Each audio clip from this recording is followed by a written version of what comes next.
Hello viewers, আজকে তোমাদের সাথে শেয়ার করব কিভাবে তোমরা একটা ওয়াটার রেজিস্ট্যান্ট মেকআপ বেস তৈরি করবে। তো চলো ঝটপট দেখে নিই। ফার্স্টে আমি ওয়াইপস দিয়ে ফেসটাকে ক্লিন করে লিপ বাম লাগিয়ে নিচ্ছি ফর হাইড্রেশন। দেন আমি রিকোডের মেকআপ ফিক্সিং স্প্রে ইউজ করছি পুরো ফেস অ্যান্ড নেকে। দেন আমি ইউজ করছি একটা পিএসির অ্যাকোয়া ব্লাস্ট ময়েশ্চারাইজার, যেটা আমার স্কিনটাকে হাইড্রেট করবে। তোমরা এখানে নিজের ফেসটাকে হাইড্রেট করার জন্য নিজেদের স্কিন টাইপ অনুযায়ী ময়েশ্চারাইজার বা অয়েল ইউজ করো। দেন আমি এখানে ইউজ করছি ম্যাকের একটা স্ট্রোব ক্রিম। এই স্ট্রোব ক্রিমটা আমার ফেসটাতে একটা ন্যাচারাল গ্লো আনবে। নেক্সট আমি এখানে এবার বেস ক্রিয়েট করব। বেস ক্রিয়েট করার জন্য আমি ইউজ করছি ডার্মাকলের দুটো শেডের ফাউন্ডেশন মিক্স করে। একটা ডার্ক শেড আছে, একটা ফেয়ার শেড আছে। দুটো শেডকে আমি মিক্স করে আমি আমার টোনটাকে তৈরি করব। দেন আমি ফুল ফেস অ্যান্ড নেকে অ্যাপ্লাই করে ব্লেন্ড করে নেব। একটা ফুল কভারেজ মেকআপ বেস ক্রিয়েট করার জন্য এই ফাউন্ডেশনটা খুবই ভালো।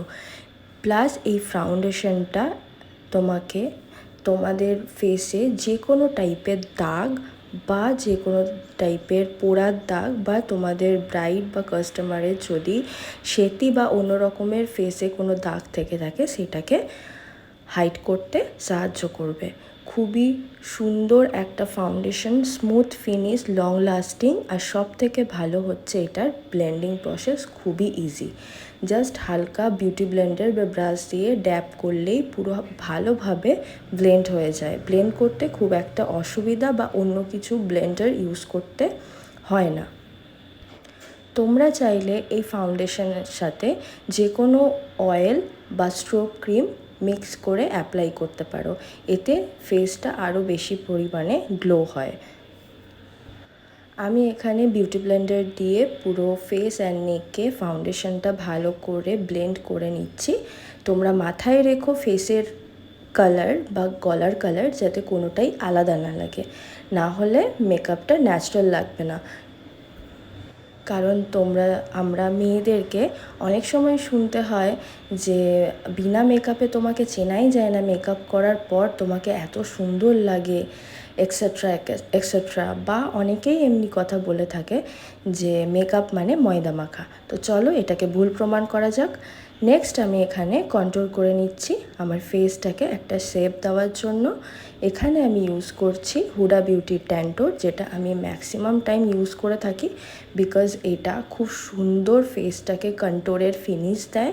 প্লাস যেহেতু আমি একটু ডার্ক শেডের কন্ট্রোর পছন্দ করি ফর হাই ডেফিনেশন, তো সেই ক্ষেত্রে আমি ট্যান্টোর ইউজ করছি। তোমরা চাইলে এখানে একটু শেড হালকাও নিতে পারো। দেন আমি এটাকে ভালো করে ব্লেন্ড করে দিচ্ছি। ব্লেন্ড করা হয়ে গেলে আমি ট্রান্সলেশন পাউডার দিয়ে মেকআপটাকে সেট করে নেব। কন্ট্রোর ব্লেন্ড করার সময় মাথায় রেখো কন্ট্রোরের কালার যাতে ফেসের আদার্স কোনো জায়গায় লেগে না যায়। দেন আমি ইউজ করছি কনসিলার। আমার যেই পোর্শনগুলোকে হাইলাইট করার রয়েছে সেই পোর্শনটাতে, টি জোনটাতে আমি অ্যাপ্লাই করে নিচ্ছি কনসিলার। কনসিলারটা আমি ইউজ করছি চার্লেট টিলবারির একটা কনসিলার। এটা হলিউড ফিনিশ দেয়, তোমরা ইউজ করে দেখতে পারো, এটাতেও একটা ন্যাচারাল গ্লো আসে। যাদের ফেস প্রচুর পরিমাণে ড্রাই, মেকআপ করার পর ম্যাট ফিনিশ দেয় কিন্তু চাইছো একটা গ্লোয়ি মেকআপ, তারা এই প্রোডাক্টটা বাই করে নিতে পারো। এই প্রোডাক্টটা তোমরা নাইকাতে ইজিলি অ্যাভেলেবেল পেয়ে যাবে। দেন আমি ইউজ করব বিউটি ব্লেন্ডার, যেটা হচ্ছে পিএসি বিউটি ব্লেন্ডার দিয়ে আমি কনসিলারটাকে ভালো করে ব্লেন্ড করে নিচ্ছি। ব্লেন্ড করা হয়ে যাওয়ার পর কনসিলারটাকে ভালো করে স্কিনের সাথে বসিয়ে নিলাম। বসিয়ে নেওয়ার পর দেন আমি আমার আইব্রোটা ফিল করে নিচ্ছি। আইব্রোটা ফিলিং আমি খুবই ইজি টেকনিকে করি। আমি আমার আইব্রো যেই শেপে আছে সেই শেপেই জাস্ট ফিল করি জেল লাইনার দিয়ে, অ্যান্ড দেন ওটাকে স্মাচ করে দিই। আমি আলাদাভাবে আইব্রোটাকে ড্র করি না। তোমাদের আইব্রো করার সময় একটা কথা মাথায় রাখতে হবে যে সবার ফেসে সব রকম আইব্রো শেপ কিন্তু দিলে ভালো লাগে না। তো তোমরা চেষ্টা করবে যার যেরকম আইব্রো করা আছে তার সেইভাবেই আইব্রোটা করতে। দেন আমার এখানে মেকআপটা হয়ে গেছে। দেন আমি ব্লাশের প্যালেট থেকে ব্লাশ অ্যাপ্লাই করছি খুবই হালকা পরিমাণে। ব্লাশটা আমার খুব একটা বেশি ডার্ক দরকার ছিল না সেই সময়, তাই জন্য আমি হালকাভাবে, তোমরা চাইলে যদি অনেকক্ষণ থাকার আছে সেই ক্ষেত্রে বা ব্রাইডের ক্ষেত্রে কিন্তু একটু ডিপভাবে ব্লাশারটা অ্যাপ্লাই করবে। দেন আমি ইউজ করে নিচ্ছি মেকআপ ফিক্সিং স্প্রে রিকোডের। অ্যান্ড দেন আমি শুরু করে নিচ্ছি আই মেকআপ। আই মেকআপটা করার জন্য আমি আউটার কর্নারে একটা পার্পল শেড নিয়ে স্মাচ করছি, আর বাকি যে প্রোডাক্টটা আমার ব্রাশের মধ্যে লেগে আছে সেটা আমার ইনার কর্নারে হালকাভাবে অ্যাপ্লাই করে দিচ্ছি। আইশ্যাডো আমি ইউজ করছি you can be spotlight palette থেকে। এই স্পটলাইট প্যালেটের কালারগুলো খুবই পিগমেন্টেড, আমার খুবই ভালো লাগে, আর এর মধ্যে সব রকম শেড অ্যাভেলেবেল আছে, তো এটা আমার খুবই কাজে লাগে। তো নেক্সট আমি অপোজিট আইও সেম করছি, আউটার কর্নারে একটা পার্পল কালার অ্যাপ্লাই করছি। দেন ব্রাশে আমার যে কালারটা লেগে রয়েছে সেটা ইনার কর্নারের দিকে অ্যাপ্লাই করে দিচ্ছি। দেন আমি এই পার্পল কালারটাকে ব্লেন্ড করব, একদম লাইট একটা পার্পল কালার বা purple and pink shade mix করে সেটাকে আমি ভালো করে ব্লেন্ড করে দিয়েছি। দেন আমি আইবলে ইউজ করছি একটা সিমারি কালার, যেটা পার্পল শেডে আসে, সেই সিমারি কালারটাকে আমি অ্যাপ্লাই করে দিচ্ছি। অ্যান্ড লোয়ার ল্যাশ লাইনে আমি হালকাভাবে ব্ল্যাক শ্যাডো নিয়ে স্মাচ করতে করতে আইজের আউটার কর্নারে ব্লেন্ড করে দিয়েছি। এতে কি আমার আইসটা একটা সুন্দরভাবে এনহ্যান্স হবে। তোমরা চাইলে ব্ল্যাক শ্যাডোটা অ্যাপ্লিকেশন করার আগে জেল লাইনার অ্যাপ্লাই করে নেবে, দেন ব্ল্যাক শ্যাডো দিয়ে স্মাচ করে আউটার লাইনের উপরে স্মাচ করে দেবে।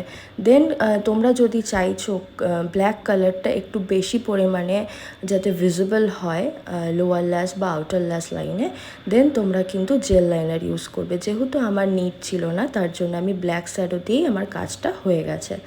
তো এখানে আমার আই শ্যাডো অ্যাপ্লিকেশন কমপ্লিট হয়ে গেছে।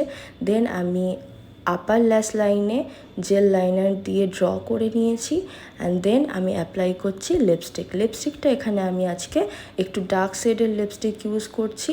প্রথমে আমি লাইনটাকে ফিল করে নিয়েছি ডার্ক পার্পল কালার দিয়ে, দেন ব্রাউন কালার দিয়ে আমি ফিল করে নিলাম লিপটা। দেন আমি অ্যাপ্লাই করছি ম্যাকের হাইলাইটার। তো এই ম্যাকের হাইলাইটার গোল্ডেন শেডে, এটা আমার খুবই পছন্দের হাইলাইটার। এটা খুব ন্যাচারাল ফিনিশ দেয়, আর এটা অ্যাপ্লাই করার পর আমার কখনোই এরকম মনে হয় না যে হাইলাইটারটা খুব বেশি পরিমাণে ভিজিবল হয়েছে। স্কিনের সাথে খুব সুন্দরভাবে অ্যাডজাস্ট হয়ে যায়, আর আমাকে দেখতেও ভালো লাগে। তো এই জন্য এই ম্যাকের হাইলাইটারটা আমি তোমাদের সবাইকে বলছি একটা নিজের ব্রাইডাল কিটে রেখে দেখো। তোমরা সবসময় মাথায় রেখো হাইলাইটার কিন্তু তোমরা ইউজ করবে মেকআপ ফিক্সিং স্প্রে দেওয়ার পর, না হলে হাইলাইটার ইউজ করার পর যদি মেকআপ ফিক্সিং স্প্রে অ্যাপ্লাই করেছো হাইলাইটারগুলো কিন্তু ফেটে যাওয়ার চান্স থাকে। তো এইটা হলো আমার ফাইনাল লুক। তোমরা আমাকে জানিও আজকের মেকআপটা কেমন হয়েছে, আর এই মেকআপটা কিন্তু water resistant. Thank you for watching.